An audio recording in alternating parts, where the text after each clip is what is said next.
The WCA home has private rooms for seniors who need assisted living. We are a nonprofit home founded 125 years ago for women, now seeking approval for men. Our mission has always been top-notch assisted living. Westfield Memorial Hospital provides high-quality health care to residents of Western New York, offering patients the most sophisticated medical advancements while keeping the ease and familiarity of a community hospital. Support for Chautauqua Sunrise has been provided by WRFA 107.9 FM, Jamestown's public radio station, streaming online 24/7 at WRFALP.com. Low power to the people. Funding is provided by a grant from New York State Senator Catherine M. Young, representing Western New York's 57th District with a local office in Olean. Chautauqua Sunrise is made possible by a grant from Fredonia Place, a continuing care retirement community providing dignity in a modern luxury environment. Meter's Restaurant, a family tradition for over 50 years in downtown Ripley, is a proud supporter of Chautauqua Sunrise. Meter's provides all-day dining, banquet services, and custom catering, specializing in pie.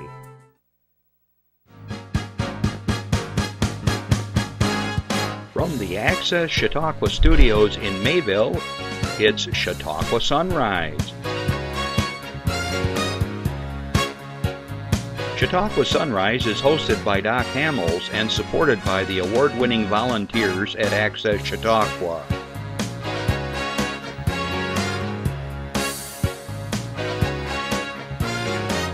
We are here to share local news, colorful interviews, and events of interest to everyone.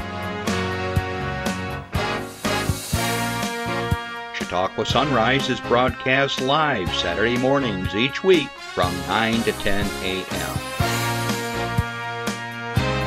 Send events via email or call us live. Check us out on YouTube and Facebook.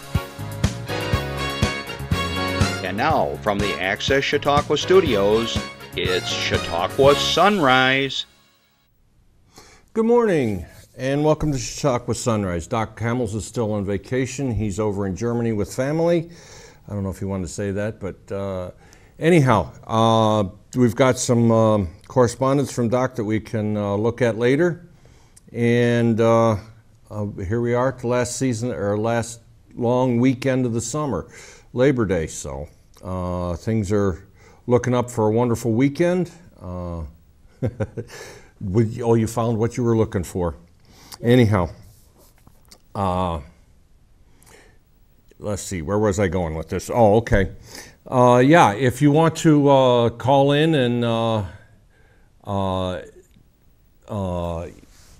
talk with us this morning, call us at 753-5225, or you can email us, or you can get a hold of us on Twitter or Facebook. Those are the addresses and stuff are showing up on the bottom of the screen.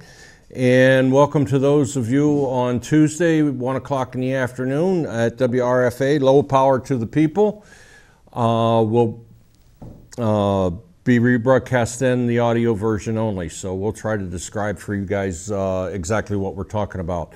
We've got local historian Devin Taylor here with us today to talk about a bunch of stuff from the local area that has happened over the years, and I think it'll be an interesting show.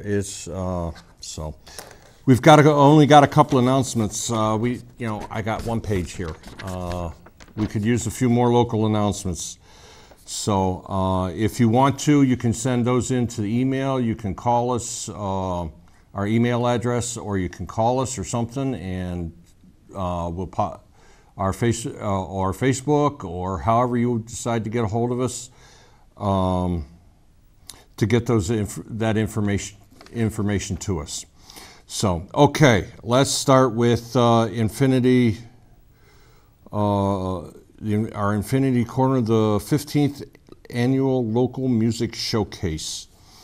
It's time again It's time once again to fill downtown Jamestown with a night full of music, all for an excellent cause.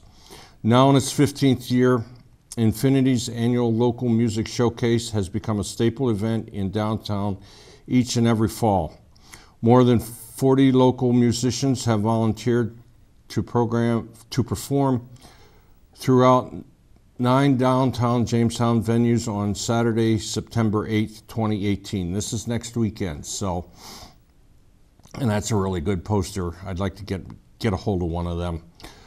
Okay, the venues on Saturday include the Brazil Craft Beer and Wine Lounge, Fortes, Labyrinth Press Company, Mojo's Music Bar, Shawbucks, the Tarmac Cafe and the Chautauqua Club, the Pub, and the Wine Cellar. Infinity Grants and Marketing Coordinator Stephanie Rogers has been organizing the local music showcase event for 9 years and says this night is truly a testament to the level of support that our community has for what's going on at Infinity. It's amazing to see local businesses, musicians, and community members come together in a show of support, not only for our incredibly talented local music scene, but for the future of the vibrant arts scene in Jamestown that is currently being nurtured at the Infinity Center. It takes more than 200 volunteers annually to make local music showcase possible, and Infinity is currently seeking approximately 60 volunteers to check wristbands at venue doors and assist patrons with locating ticket kiosks on the evening of the event.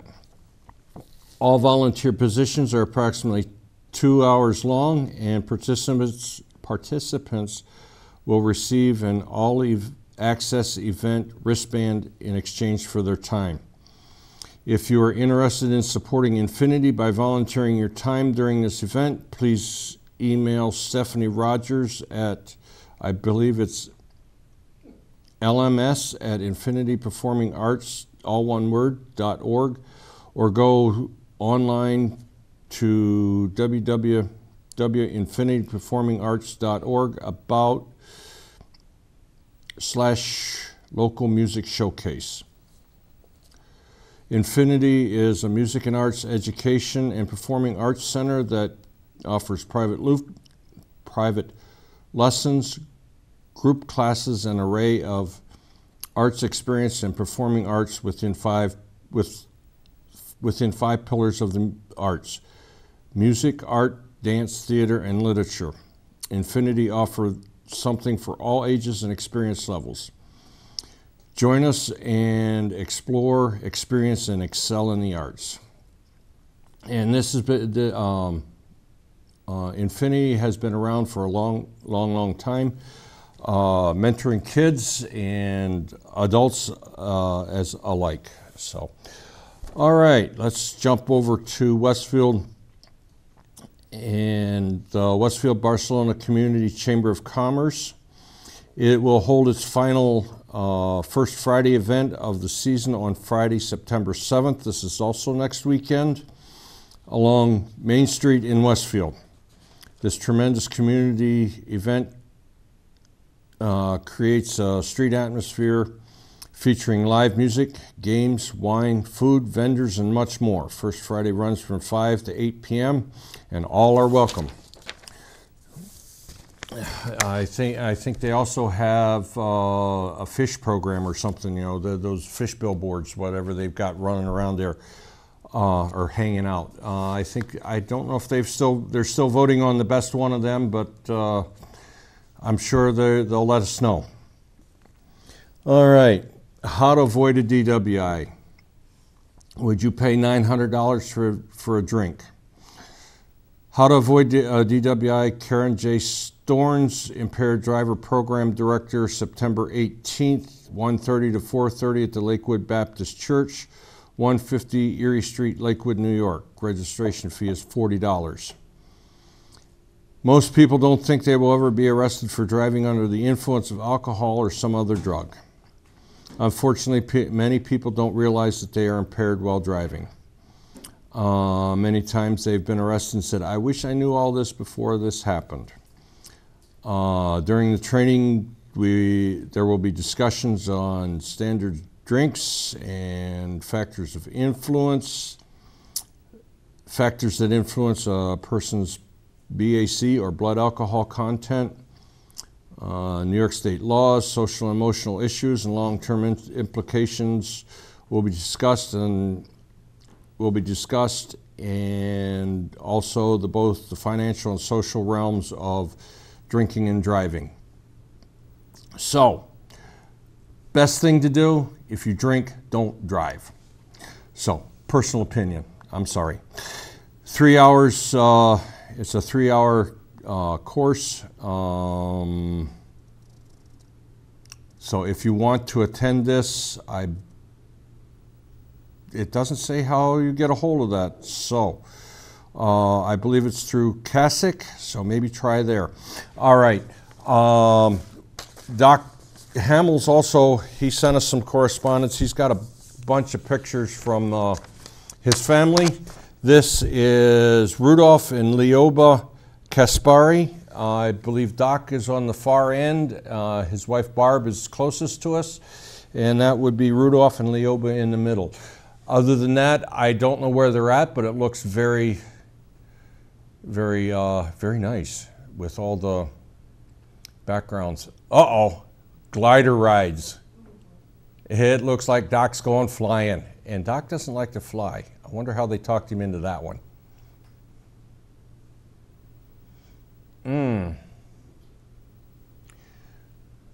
I don't have a clue.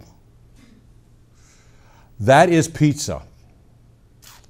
That looks like shrimp and, or maybe it's just some sort of like an appetizer bread. It looks like shrimp and red peppers and I got it right on the tip of my tongue, but I don't know what the other was. Some sort of street vendor. He's got a blue or a green striped umbrella. I don't know what he's got on the front. Bratwurst. Bratwurst. All right. It's a blue horse with a picture of a town on it. I'm not sure exactly what that's supposed to, but it's really interesting. Some traditional architecture. It's several stories tall. It's got German, Swiss style face on it. White squares with dark support beams. What are these? Lemurs. Lemurs. All right. A couple. Have you ever seen Madagascar? Yes. I'm getting help. I'm getting help from all of our studio people here. So. Okay, Barb with a monkey on her shoulder. I'm not sure what kind of. Oh my goodness! The T-Rex has found Doc. There's a T-Rex looking at. Yeah, Jurassic Park. So it was looking over Doc's shoulder, and Doc was looking really surprised. All right, I'm told that was all the pictures. So, all right, we'll be back in just a minute or so here. Let's do our PSA, and then I'll be back with our local historian.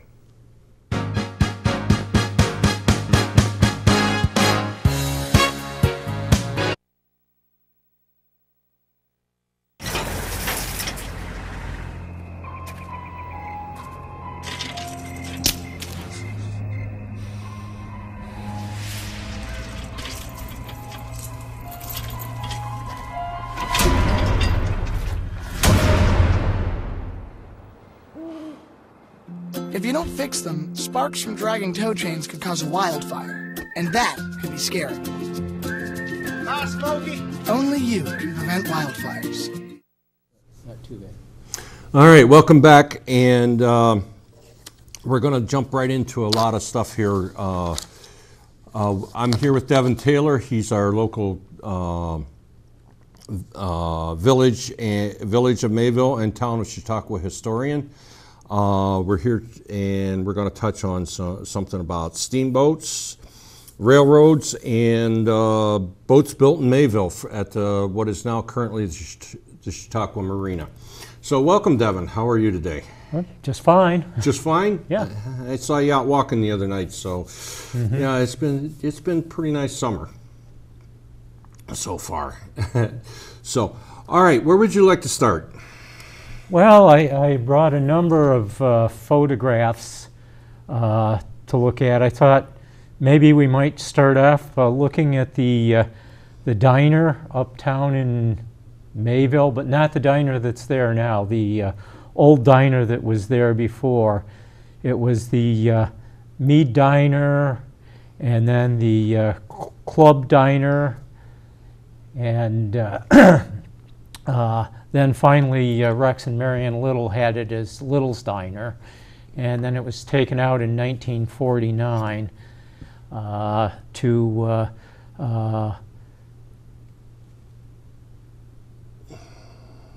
when they were taking down the old fire hall, village office, and putting in the new community building that's there now. Okay, so this diner was actually right across the street from its current location. Mm-hmm. Right where the fire hall and stuff is now. Yeah, except it was on Erie Street, so it was next to Calhoun's drugstore, and there's a little alley right there, so it was right there. So we were looking at the south side there, or looking west at it. If we go to another picture here, this should be the south end of it with the waitresses, with a waitress. Okay. There we go. Right, and you can see it's little diners in this. So this is the 1940s, and then looking north along the street, along Erie Street,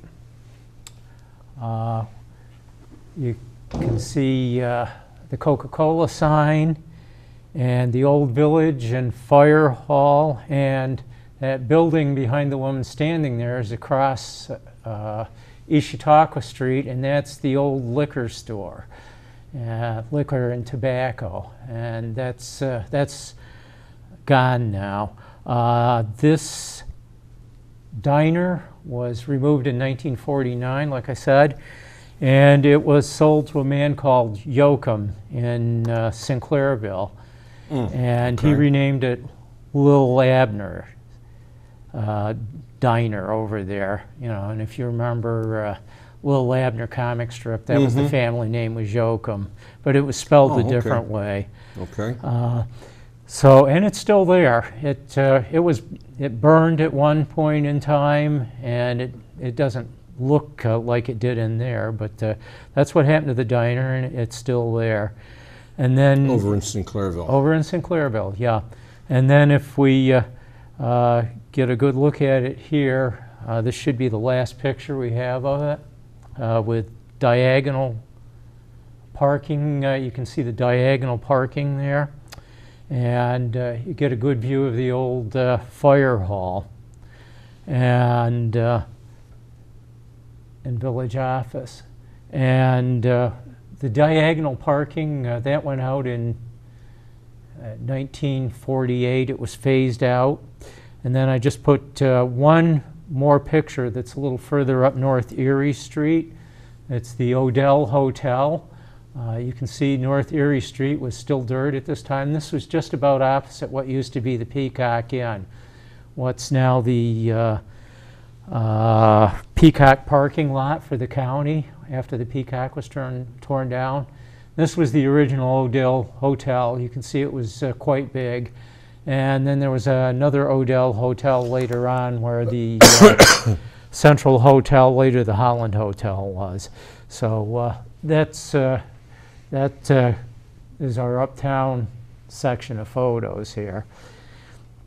And I don't know whether we'd like to just go on with photos, or you want to talk about it, or if anybody's got any questions. I did kind of have one question. Yeah. At one point in time, Mayville kind of had an uptown and a lakefront area. Yes. When did they join? Was this before or after all Well, this? it was always one village, but Yeah. it was kind of a rivalry. The dividing line was Marvin Street. If you lived below Marvin Street, you were one of the lake rats. They had nicknames for each other, and so there were people that lived in the Uptown area and people that lived down near the lake shore. And it seems silly now, but there was that rivalry. And each area, of course, they had all their own businesses, their own hotels, their own groceries, restaurants. Oh, wow. So they really could be more or less separate, but that basically all went away. Now, when was Mayville incorporated? The first time it was incorporated was in 1830. Okay. And at that time, you didn't have to file legal paperwork. You just kind of formed a town board and said we're a town, and went on from there. Well, it was the town of Chautauqua Or actually. village, actually. Yeah, the village. The town of Chautauqua actually predates the Chautauqua County. The town was formed from the town of Batavia in 1804, and so that's when the town of Chautauqua came to exist. And there were, it wasn't complete as it is now. There were lots townships in the 10th range, like Cherry Creek and Silver Creek, that they weren't included at that time.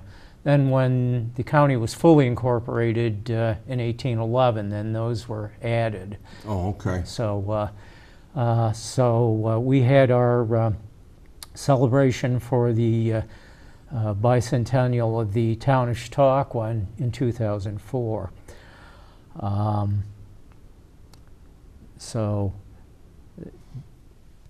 That answers your question, I guess? Yeah, it does pretty well.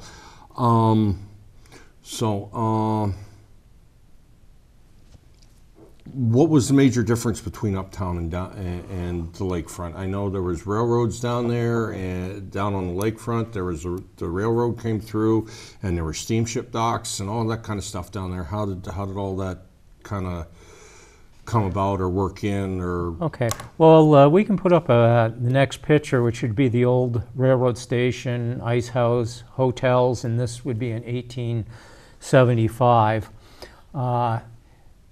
Wow, that's a lot different. That's a lot different. Yeah, the railroad came in 1867. Okay. In the picture we're looking at, the railroad runs along the left-hand side. Right. The railroad bed is out in the lake at that point. Yeah, it looks like there's a pond, actually a pond or something between the railroad bed and what is now what would be Water Street. Right. Well, that was actually Lakeshore. They put the railroad bed out into the lake at that point, and then at one point a little further back too. So that was actually the lake. Those areas were filled in in 1875, a little later after this picture was taken, and that included part of the park. What was part of the lakeshore of the park there was also filled in. Yeah, there's three big ice houses in the center back of it that stand where Mayville Park is now, right? Well, yeah, that's one of two ices. Those are the first ice houses that were down there. It was the Chautauqua Lake Ice Company, and they built the first big ice house there in 1871. And they sold that off to the Pittsburgh Ice Company. And Pittsburgh Ice Company built ice house on what would be the far end of the village Lakeside Park down there, down where the new pavilion is. Oh, okay, the Carlson Center. Yeah, Carlson's beyond the Carlson Center. So that was that was all ice house property originally down there. What's the Lakeside Park now? That was bought in 1934. You can see the hotels were there in this picture, some of the hotels, and boardwalk, sidewalk. And that's the old two-story railroad station that was there. That was because railroads were a lot more work at that time. There was a lot of maintenance, so the second story was for workers on the railroad to stay in at night. So they had their own little hotel there that was part of railroad property. Yeah, the railroad came up from Oil Creek, and they advertised for 2,000 workers to work on that and build that. And it was part of the burgeoning oil industry down there. Okay. Now, when you say Oil Creek, you're talking Oil City. Oil City is where it started. It came up past Oil Creek, then Titusville, up into Corey, Pennsylvania, and then up through Mayville and over to the lakeshore. Most people remember it as the Pennsylvania Railroad, but it was had a number of different names in its existence. It was the Oil Creek Crosscut Railroad, then it was the Buffalo and Oil Creek Crosscut Railroad, Buffalo, Pittsburgh Railroad. It didn't become the Pennsylvania Railroad until 1900. Okay. Even though the Western New York and Pennsylvania Railroad owned the track bed at that point, and they still did own it as long as the railroad was in existence. So when the Pennsylvania went out of business, became eventually Conrail for freight, because we didn't have passenger service here. The last year for passenger service in Mayville was 1949. Then after that, it was just freight. Okay, so most of the railroads that came into Mayville and stuff like that had something to do with passenger service and all that kind of stuff? Well, passenger service, yeah. Passengers and freight. Freight became more important, but passenger service, particularly starting in the 1880s. This was a big tourist area, and there would be passengers trains coming in from all over the place: Buffalo, Pittsburgh, Cleveland, New York City. People that had the money would come up to spend a nice summer here in the big hotels, where it was out of the heat and dust and pollution of the cities, which that time a lot of that was horse manure in the streets and flies. This sanitation and stuff, it's okay. Oh, okay. What happened to ice industry during mild winters? I know here more recently, over the last few years, we've had several winters when it was, there was a couple winters a few years back that it only froze solid enough to get out on the ice for maybe a couple 3 weeks. Are the winters milder now than they were, or maybe that's not a fair question, but Well, they generally start a little later and end a little earlier, but most winters they could get out on the lake and ice. But like now, there are some winters where there's just not a lot of ice out there. One winter in particular, there was just one area where they could really get out onto the ice and cut ice, so they kind of shared a channel out there and all floated ice into the various ice houses from that. And some years there wasn't a lot of ice cut off the lake, but most years they could harvest ice. Yeah, no, I remember here a few years ago. I'm an avid ice fisherman. I've been fishing since the late '80s out on Chautauqua, and There's been a couple of winters. We're looking at 18 to 24 inches of ice out there, but I haven't seen that lately. So apparently, what you're saying is it's not too much different now than what it was back back when they were doing the ice houses and ice harvesting. Is what I'm kind of gathering. Okay, all right. What else you got for us there? Well, I think next up I've got from a tintype a picture of the first water tower in Mayville. And you can see the road in front, which would be Water Street, and the railroad tracks in the background, and a bit of dock, and then the land going out. And the perspective on this looks a little different because the older cameras had a different focal length and different size lenses on it. So typical camera that we were used to when we were growing up, they'd have a 50 millimeter lens on, but actually as the eye saw it was a 90 millimeter lens. So a lot of the older lenses, it could be 120 millimeter. So perspective wasn't exactly the same.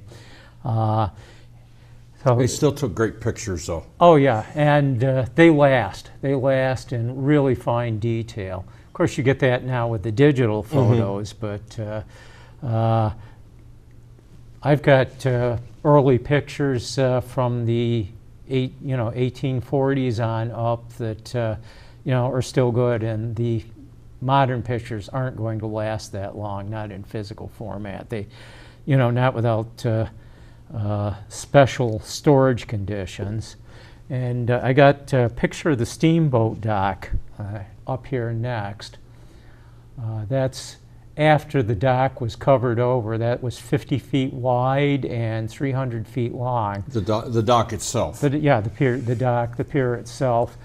And that was where the steamboats came in, because most people took the steamboats from Mayville, where they came in on the train.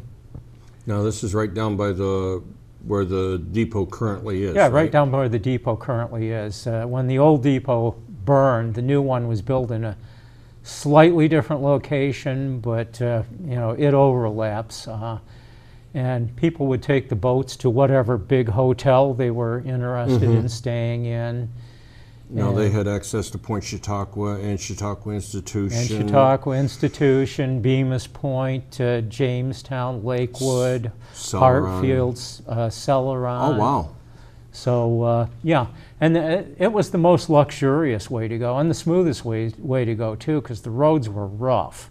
They were really rough. It wasn't until the, that's lack of maintenance here.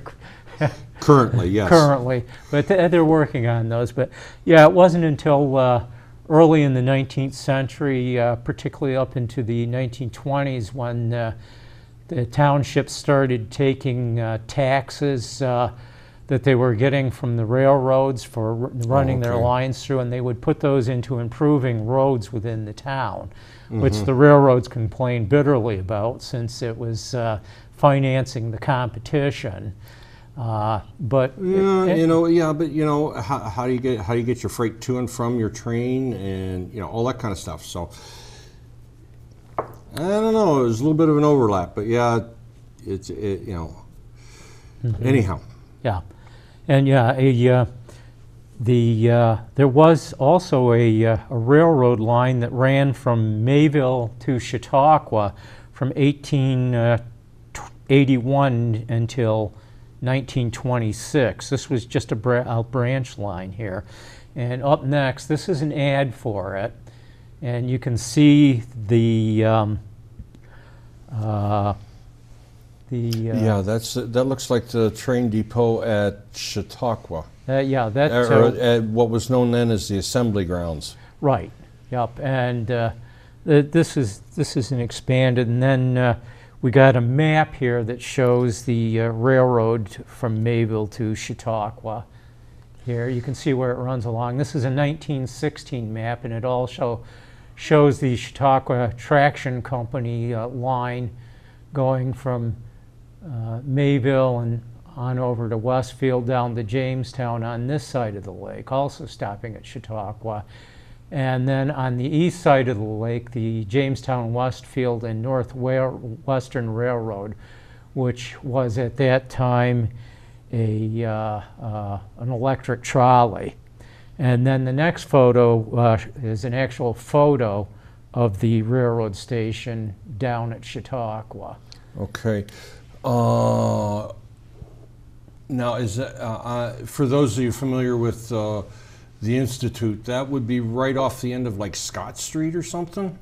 Oh, I don't know the exact location. It's changed since this picture was taken.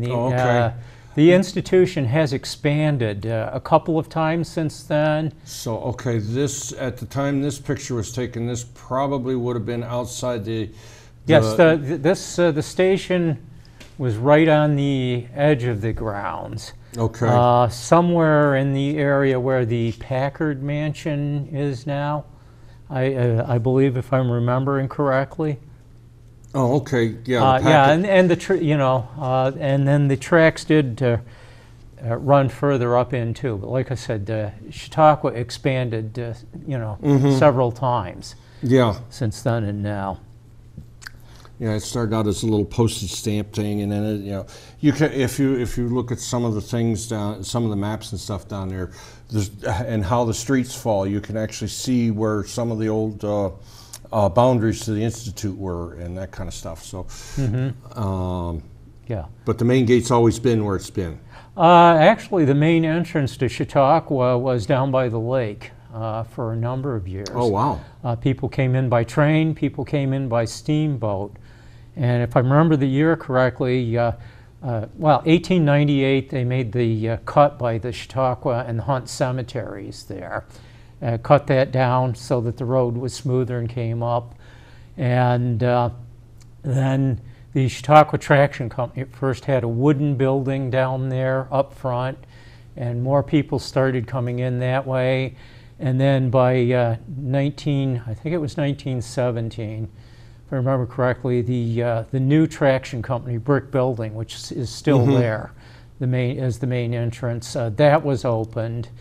And after that, more and more people came in that way, and then that became really the main entrance. So it was a progression. It really wasn't something that was really kind of planned or anything. It was just kind of a progression of usage. Yeah, exactly. Yeah. So, which is but that's the way things work. Oh yeah, yeah. And those big white pillars are, they still look like a train station. On the front, it's now the Visitor Center or something. I think Chautauqua County Visitor Center is located in there. Yeah, and I saw in the paper that too they've got access to internet, Wi-Fi for business people that are up at Chautauqua, so they can go in and conduct business more easily while they're at the institution there. So I've read. I haven't actually been in, so I don't know. So, all right, what's next? Well,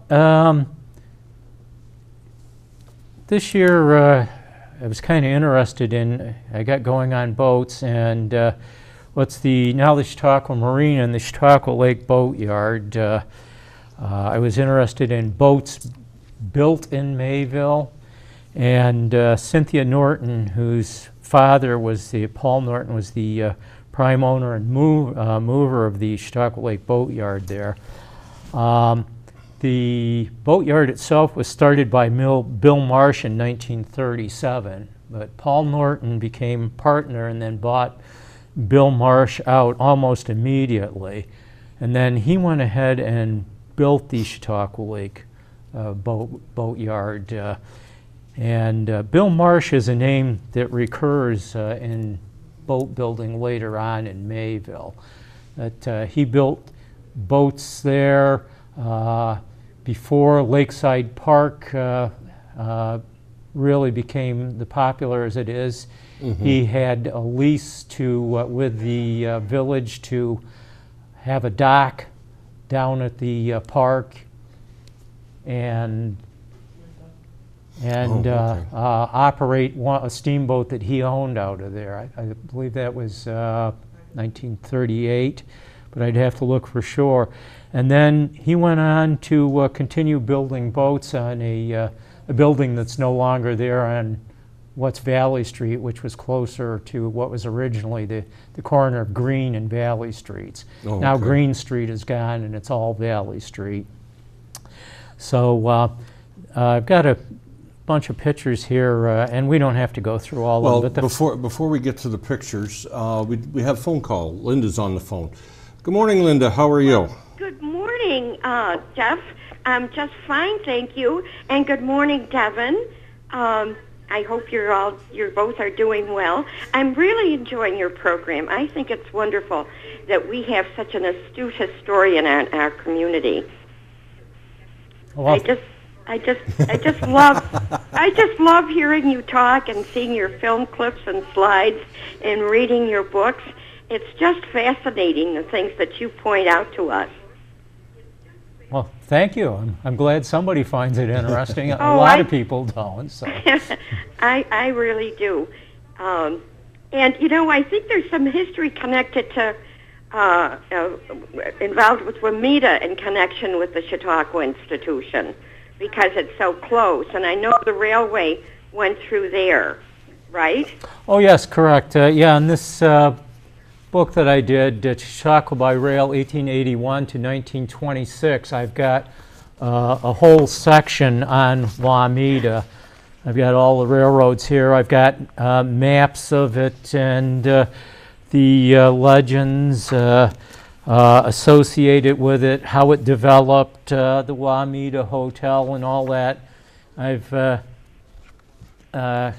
got the whole section on Juanita here. That's the old Juanita Hotel, and it's very interesting. It was originally a summer resort down there. The Juanita Improvement Company, incorporated under the laws of New York. The railroad ran down through. You can't probably see it too well here, but this is a plat map of the original layout of Juanita. You can see the railroad along the lake, the steamboat dock that was down there, and then the layout of the lots.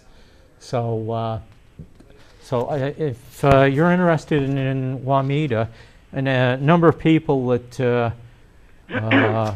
have purchased this book have been from Juanita. So, you know, it's a very interesting area, Juanita is. Now, where could I get this book? At the Chautauqua bookstore or the Mayville library? Not currently. The only place it's being sold currently is at Kathy Notero's little antique shop down there on the end of the hotels. The book is one that I'm donating all the proceeds from it to various organizations, historical societies, whoever. If the library, the bookstore was interested in carrying it, I've only got 50 copies left at this point. A lot of railroad guys are like this because there's a lot of railroad information to it. Yeah. Railroads around the lake. It's not just the rail line to Chautauqua. It's anything that influenced the railroad lines, what happened, how they changed. I've got some of the big fires down in Chautauqua and things like that in there too.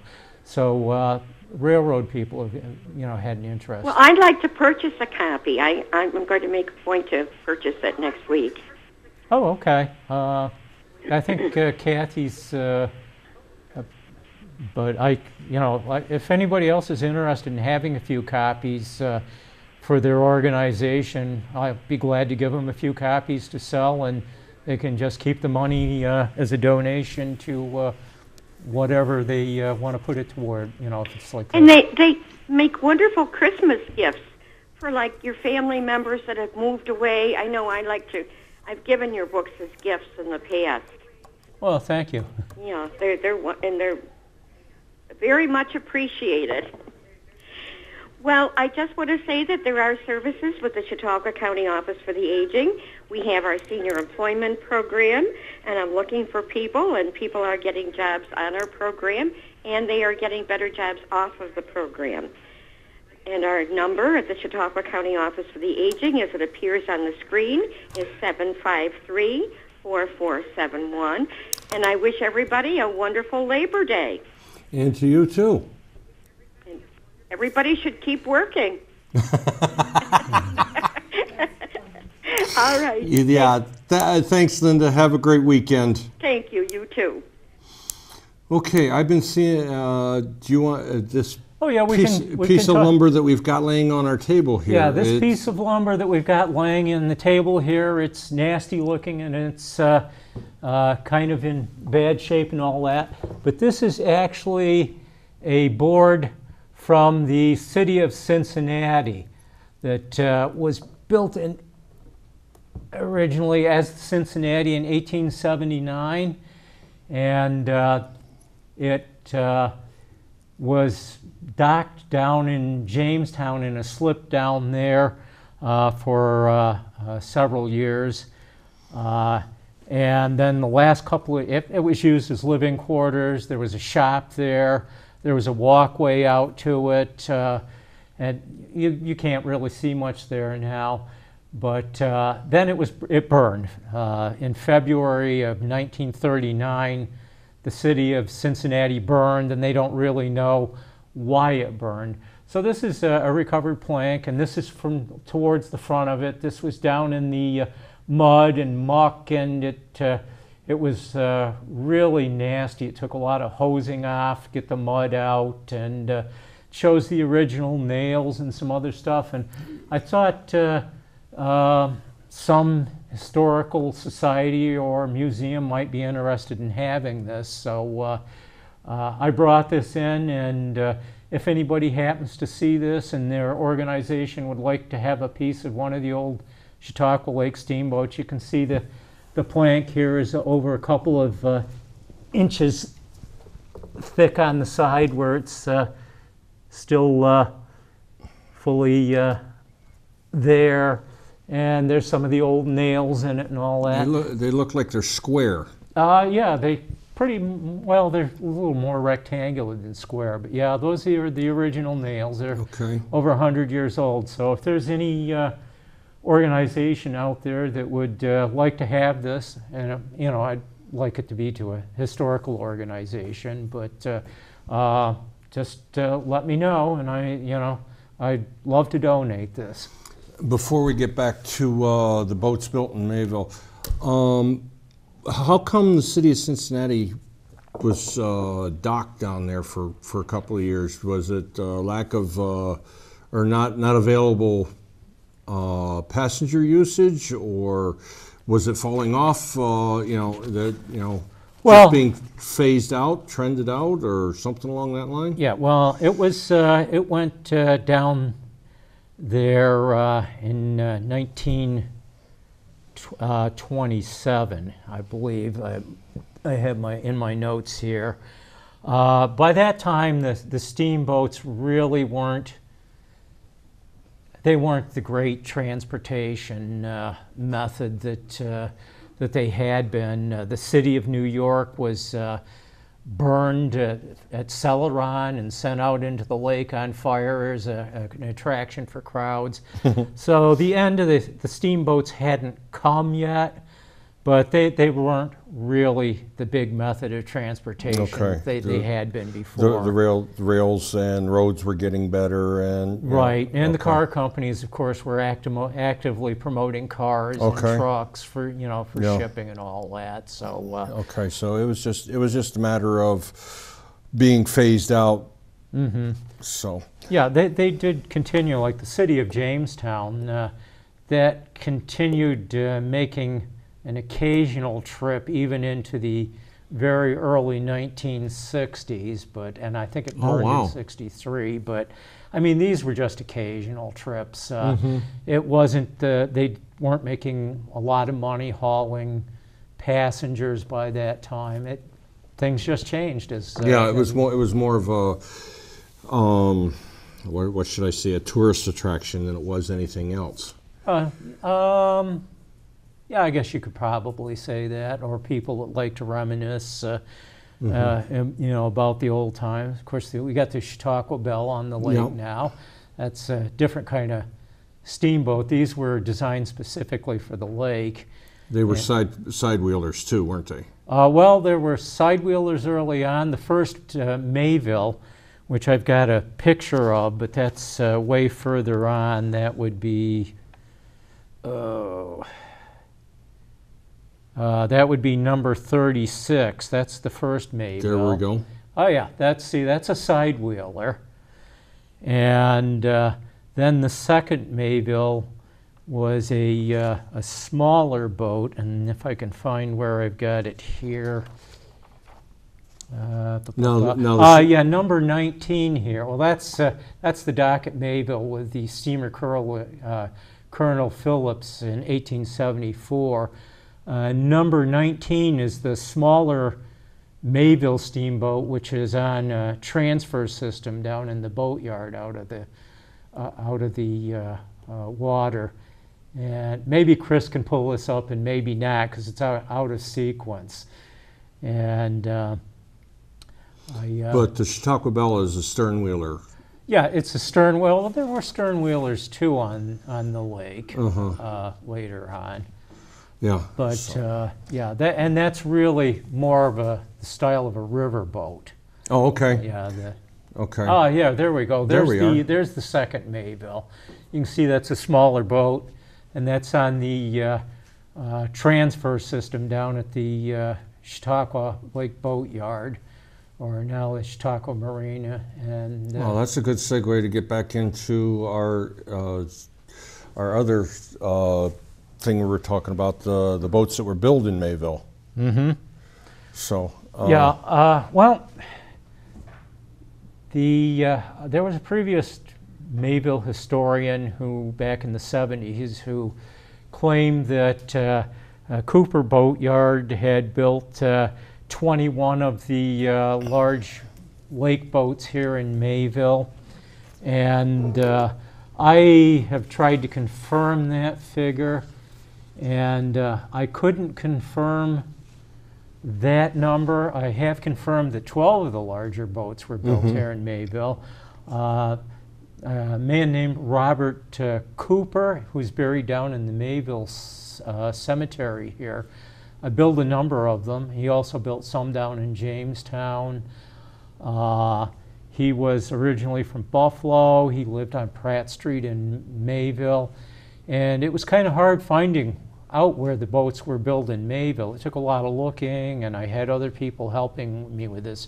Once again, thanks to Bob Johnston. Also thanks to Michelle Henry for some of the information.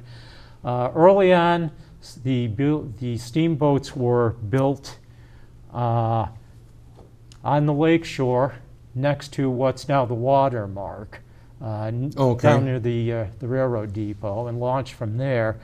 And then later on, there was just one reference in the papers, nothing on maps or showed on maps or anything legal paperwork, to, and this was in the Morning Post, to the steamboats being built beyond the ice houses down along the lake shore in Mayville. And since we know that the Chautauqua Lake Ice Company's ice house was down there at the very edge of Lakeside Park, they must have been just beyond that. And there was a reference to him having some buildings down there. We do have one picture here of a steamboat being built in Mayville. Let's see if I can find it here. There's the very last one is a close-up of it. Okay, it'd be number 31. Says Steamer Enterprise being built in Mayville, and this is being framed up on the shoreline. And this is courtesy of Bob Johnston. He purchased this cabinet card, and this is it says Steamer Enterprise, built on Chautauqua Lake in full frame. You can see it's on the shoreline there. You can see in the background The shoreline that you can see back there fits in with that. The interesting thing is that elsewhere on this card it says Courtney and Company.